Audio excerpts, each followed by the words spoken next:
Separated. Oo. May iba na. May iba na yung asawa ko. May iba na yung asawa mo? Ibang asawa?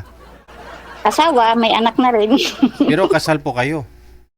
Oo, kasal kami, pero may pamilya ng iba, may 2 ng anak. Ilan po anak ninyo?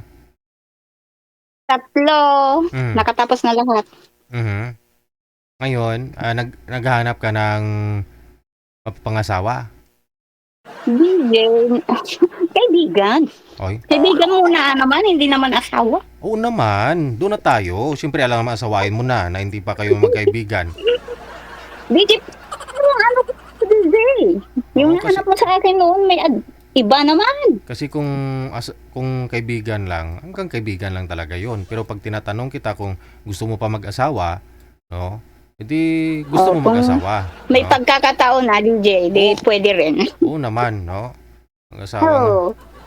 Life must go on, sabi nga nila. Pang ilang sali nyo na po ba ito?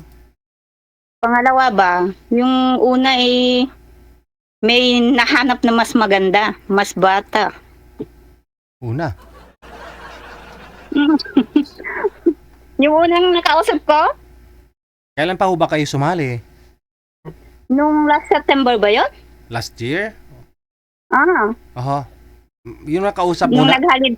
yung nakausap mo naging kayong dalawa. Hindi naman kami yung naging may mga 10 text siguro. Oh, Tapos tapos nung nag-post na may iba ng babae. di ba hindi naman naging kayo eh. Hindi na kami, hindi naman Ah. kaming naging kami talaga kasi nagsasabi lang kumusta, ganito lang, ganyan. Naman pala. Okay lang ho 'yun, no? Oh, pero nililigawan ka po Gabi. ba? Nililigawan po kayo ng nakausap mo? Hindi naman, yung sinasabi lang niya kumusta. Okay. Ayun Sige. na siguro sa akin. Ayun naman pala eh. Oo. Yun po siguro ayaw niya. Siguro. Kailan pa ho kayo magpo-for good dito sa Pilipinas? Manahimik dito sa Ay. Pilipinas? Hanggang may kaya pang magtrabaho, DJ. Sa tingin niyo hanggang ilang taon pa?